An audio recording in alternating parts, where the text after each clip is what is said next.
Hello, BookTube. We're continuing with our 2024 library tour.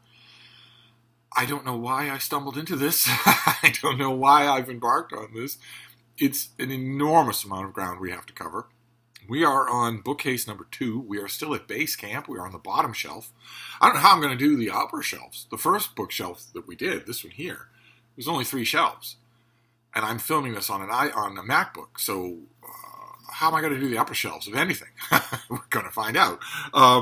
We are at base camp, and we are finishing up shelf number 1 of bookcase number 2. So I think we can finish up today. So let's see. We have Peter Danielson, who did a whole series of historical novels based loosely on the Bible. This is book number 8, Sword of Glory, which I think is based on Daniel, or maybe Samson. But anyway, it has this wonderful kind of ye olden times cover. Then we have Carol Brahms and S.J. Simon. This is No Bed for Bacon, a mass market paperback, a rare article of humorous historical fiction. This is set in Tudor times. The authors take every single Tudor cliche that you've ever heard, especially the ones that aren't true, and just runs with them all. And it's delightful, absolutely delightful.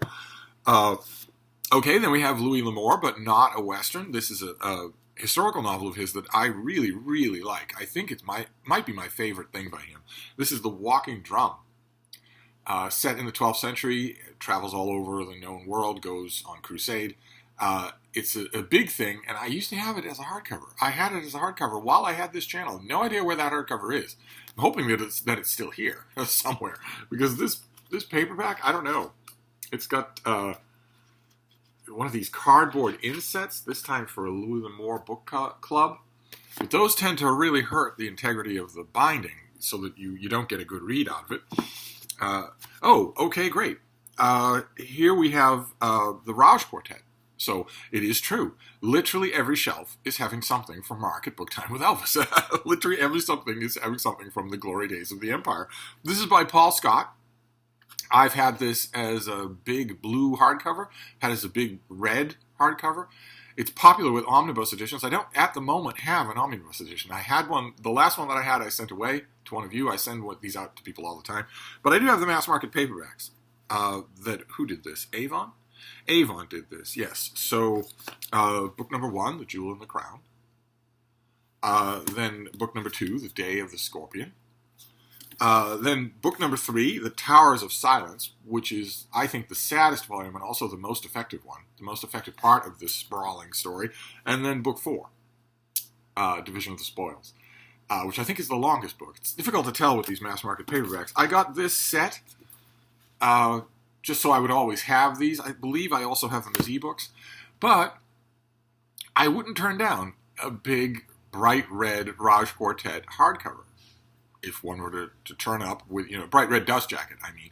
If one of those were to turn up at the Brattle, as I'm sure it will, I wouldn't turn it down. It's nice to have that big hardcover. Okay, then we have Lothar Gunther Buchenheim. This is Das Boot, The Boat. His World War II story about, World War II story about a German submarine that has this weird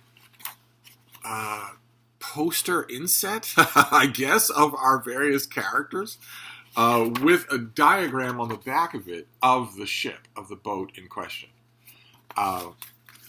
Very good historical fiction. I don't know if The Boat is in print. It was once upon a time a huge hit. It was boosted in popularity in the English-speaking world by a movie starring Jürgen Prochnow.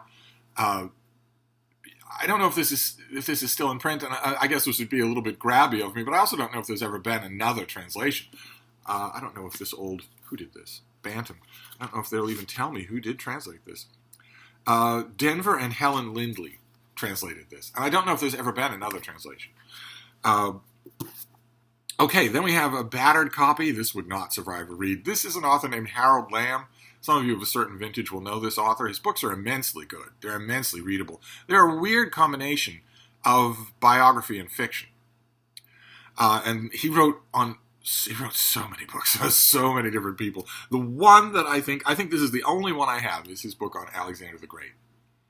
I might have one other, but I don't think so. I used to have them all. And this one, you can't tell. You can see that the cover is all battered and stamped. Special place reserved in Halvo Ra for people who stamped the actual cover of their book. So this was in crappy condition, and I knew it, but I never see these anymore. Once upon a time, they were staples in used bookstores. I don't see them anymore. So when I see one, I grab it, unless it's in horrible, horrible shape. There were 2 of them at the Brattle shop in the outdoor sale lot a couple of weeks ago, but they made this look like a collector's edition. They were in horrible condition. Totally waste of time to get them. I wouldn't have even been able to get them home, much less read them. I'm not sure that this would take a read either. I kind of want, I don't know how anyone would ever reprint Harold Lamb. I don't think it would ever cross anyone's mind to do that. Someone should. They're great reading experiences. But other than that, what I'm going to need is for someone who has a large collection of them to just, pop their clogs and sell their boxes to the Brattle, and then they'll show up in the sale lot. Oh my. Okay. All right. Talk about not being able to survive a reread.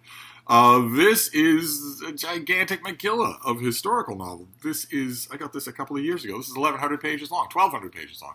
The Far Pavilions by MMK. A great historical novel. Really everything that you want out of a historical novel. I'm not sure that I could read it in a mass market paperback. Fortunately, I have it as an ebook, which doesn't weigh anything. But still, once upon a time, this used to be absolutely commonplace in used bookstores, and it's not anymore. So I grab it when I see it. Let's see here. What's next here? Oh, right. Okay, this is Walter Edmonds. This is Drums Along the Mohawk. This is an old mass market paperback. The cover is already breaking off from the text block there. You can kind of see it starting to happen. The text block is starting to dislodge in wedges. It's on the surface, it looks perfectly intact, but this would never take a reading. I grabbed it only because I never see it in any other form. I'd love there was once upon a time, a little hardcover made on ration paper, so it was lightweight, the paper was really pulpy, but those things survive surprisingly well. Sooner or later, I will find a copy of this book that I can actually keep and read. Oh, all right. We're shifting to mysteries. So we have 2 Robert Van Gulik Judge D mysteries. This is the Chinese Gold Mystery and the Chinese Bell Mystery. In these old, they are mass market paperbacks from the University of Chicago Press, but they are not the same dimensions as a mass market paperback. They are, what's the line, the spine? See, they're wider. They're wider than a mass market paperback. They played bloody hob when I had to shelve them in a bookstore, but they're also poorly made.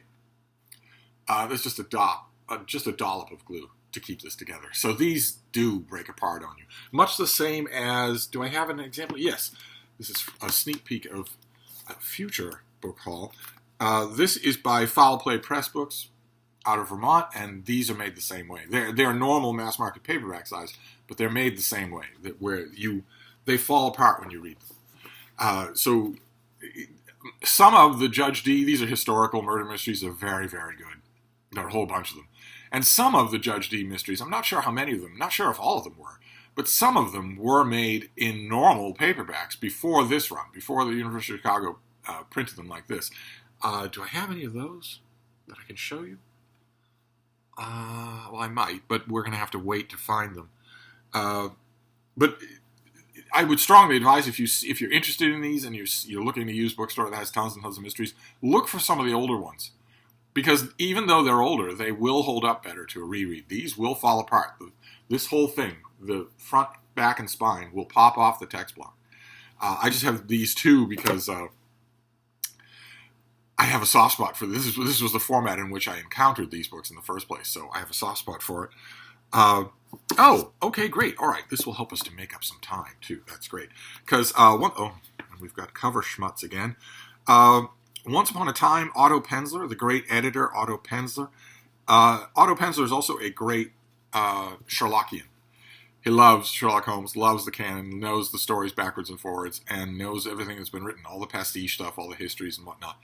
And there was a brief period of time, about 10 years, where he did the auto-pencil Sherlock Holmes library in little mass market paperbacks. And I had them all once upon a time, and I got rid of them, and I have no idea why. Maybe they died in a flood in the Mississippi. But when I encounter them, I grab them again.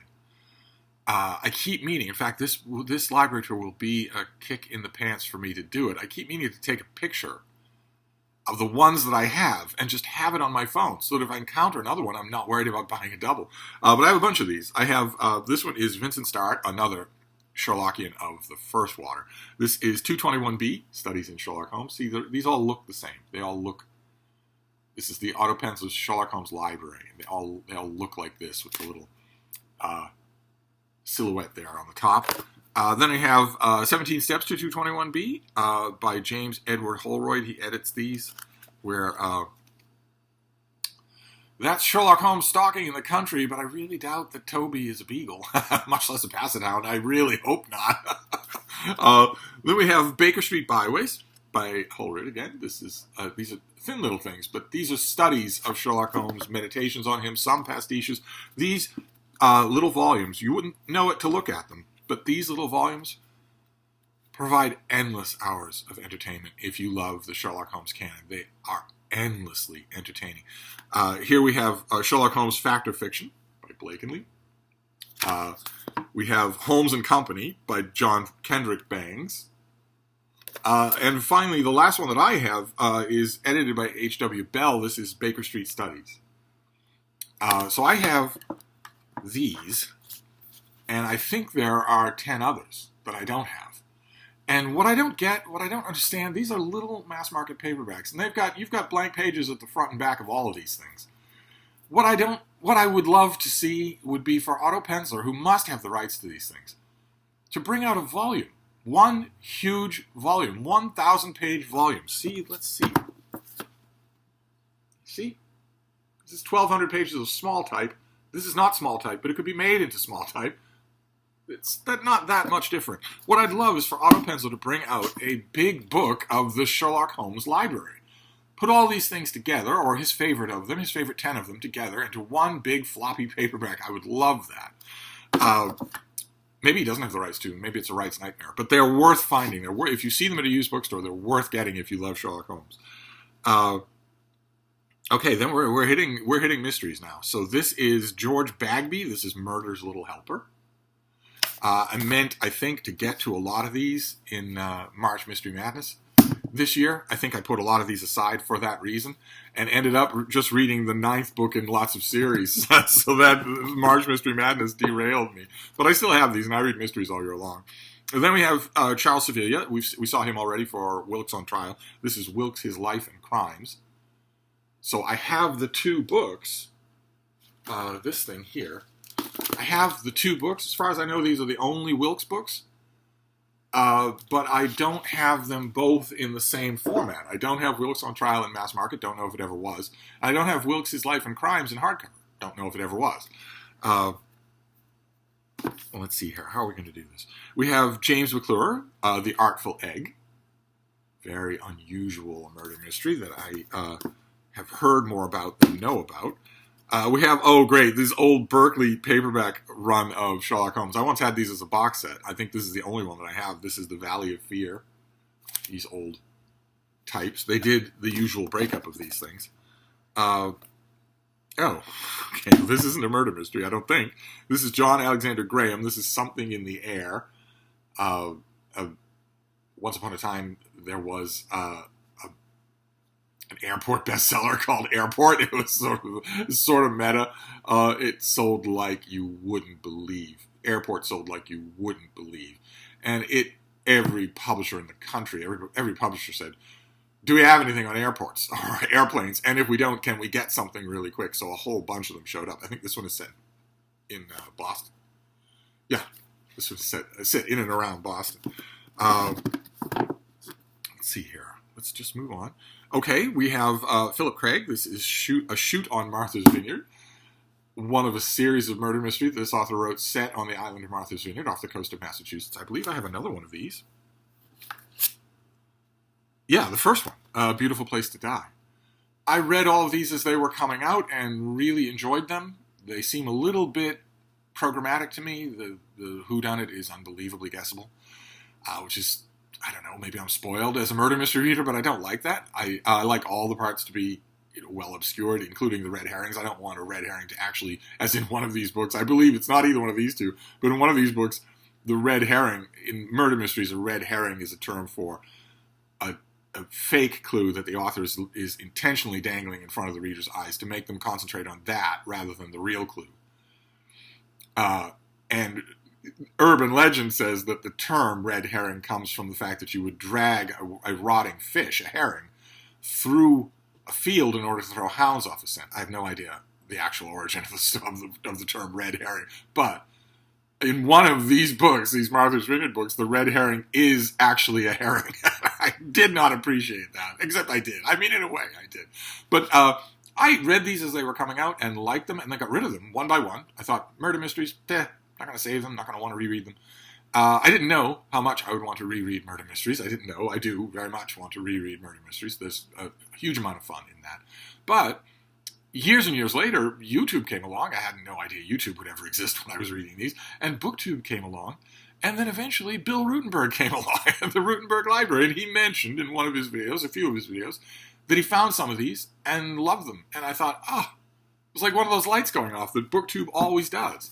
So I now will find them. As I come across them, I will grab them. Okay, then we have Julian Simmons. This is his book, The Gigantic Shadow, a murder mystery novel by a guy who is, to me anyway, much more famous for writing about murder mysteries. His books about murder mysteries are terrific. Absolutely terrific. Okay, then we have, this is Roy Windsor. Not sure if that's a pen name. This is The Corpse That Walked. That lovely, lovely cover, the old style picnic hamper basket there, the wicker basket with the Scrimshaw whale on the cover there. This is set not on the island of Martha's Vineyard, which is right off the coast of Massachusetts. So you get on the ferry to the vineyard. You barely have time to eat an overpriced bag of vending machine potato chips before you are pulling in to the vineyard. There's another island off the coast of Massachusetts, many islands off the coast of Massachusetts, but the other famous one is Nantucket, which is considerably further out. And once upon a time, in the olden days when I knew it well, was considerably wilder. Definitely an outpost of America, rather than a part of America. And this is set on Nantucket. So, and one of the only murder mysteries I think I have that's set on Nantucket. Let's see here. Okay, Rex Stout. This is Nero Wolfe and 4 to go. I like Nero Wolfe's novel. I like the Nero Wolfe novels, but I have almost none of them. I think all of them on ebook. But I guess when I see them, I want. This was $1, and it's got a nice cover design. That's what I want when I see them, and if I don't get both those things, I tend to just pass on it. Although that wouldn't be true. Every once in a while, the Brattle Bookshop here in Boston, every once in a while, they will turn up from their basement or from some recent buy a whole bunch of period hardcovers with the dust jackets still on them. There's no market for those things at all.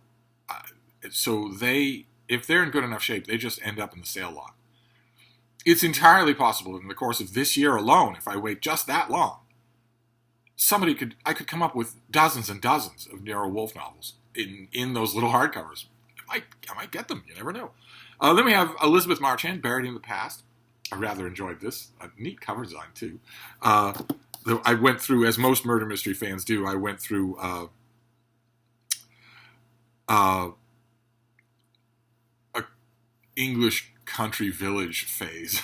So then we have Douglas Kiker. This is Murder on Clam Pond. And this is set not on Nantucket and not on Martha's Vineyard, but on Cape Cod, the hook of land extending out from Massachusetts into the Atlantic Ocean. Cape Cod is a weird and wonderful and storied place, and it has been very popular as a setting for murder mysteries. And this was, if I remember correctly, quite good. I need to get to a lot of these murder mysteries, either to read them or to reread them, because March Mystery Madness is over. And I still have a lot of mysteries to read. I should keep this shelf exposed so that I can dig at it. Then we have another Elizabeth Marchand. This is Suddenly While Gardening. I have not read this one. So that doesn't always happen, right? It doesn't always happen. I thought I just glanced at another Nero Wolfe thing. The problem is I'm staring at all the rest of the shelves while I'm doing this one, and they are distracting. Okay, this one is by Hilary Waugh. I confess I got this only for the title. It's a little bit of a private joke. This is called The Late Mrs. D. And I haven't got around to this yet. I chucked it on the pile and have not got around to it. Let's see here. Mignon Eberhardt. Okay, I've read all of this author, and this is when I get Mignon Eberhardt in paperback, in mass market old paperbacks, I don't think there are any new ones. I don't think she's in print. But when I get these old ones, I largely get them for the lovely cover art. It's amazing to me. I always comment that some of the cover art for just original read 'em and toss 'em westerns from 50 years ago is lovely. Really lovely. And that is definitely true of murder mysteries. This one is From This Dark Stairway. I just grabbed it. Of course I did. I just grabbed it for that. I think there are a couple of others here. Yeah, this is an actual cover artist that I really like. This cover artist does lots, not just Mignon Eberhardt. You're not going to tell me who it is, though, are you? No, you're not. I have this cover artist for a number of different detectives. This is Danger in the Dark.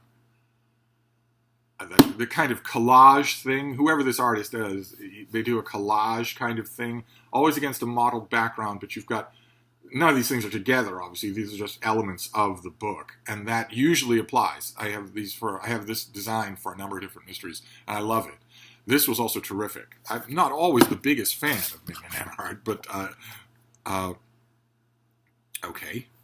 Is this an English country village? Yes, it is. This is by Kenneth Giles, and it is Murder Pluperfect, which I have not got to. Quite a few of these mass market paperbacks, they've just got chucked on the pile, so they're adding to the percentage of books that I'm showing you that I haven't read. That percentage will not be very high in this library tour. A good, solid 95% of the things I'll show you are things I've already read. But these little murder mysteries, and a lot of the westerns too, they just got chucked on the pile, so they're adding to that. Then we have H. Ashbrook, The Purple Onion Mystery. This is about books. I believe it's about... Am I remembering this right? You're just telling me about H. Ashbrook on the cover. That whole thing is about H. Ashbrook. But I think this is about books. And I read it. I remember it being pretty fussy and not very exciting, but I never thought that it would live to be read, and it did. So, these old books, they always surprise me. Okay, then we have an Amelia Peabody mystery. This is Elizabeth Peters. I think this is the only one that I have. This is a paperback of The Curse of the Pharaohs. No idea why I have this one and not any of the others, but I'm pretty sure that I don't have any of the others. And finally, we actually got through this. Great, we got through this whole thing. I think the Raj Quartet helped a lot.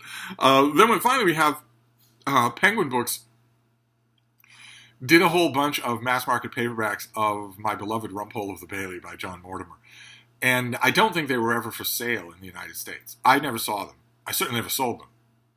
We had Rumpole paperbacks, but they were always collections, omnibus editions, except for the later standalone novels. But these individual things with the penguin colophon on them, I had never seen those. My surly houseboy went away. He went overseas one day for a vacation a long, long time ago, and got me Rumpole and the Penge Bungalow Murders, which is where we finally it's a standalone novel where readers finally get the story of the Penge Bungalow Murders, the one that Rumpole brought home to a famous victory alone and without a leader. The one that got him in the Notable British Crimes volume. It's referred to a million times in a million Rumpole short stories, but we never get any details until now. And then Mortimer decided, the varicose veins are acting up. The doctor talks about heart murmurs. Can't keep down my food. I'm gassy all the time. I'm not sure I'm going to wake up every morning. I'd better write the Penge Bungalow Murders, so he does. And it was delightful. Absolutely. It's a young Rumpole, and it's absolutely delightful.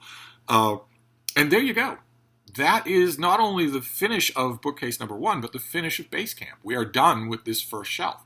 Now, the next 2 shelves, I think I can still do in this seated position, which is good because I am now completely numb all the way from my second vertebrae on down. So I can't move from this position. Anyway, but how am I going to do those upper shelves?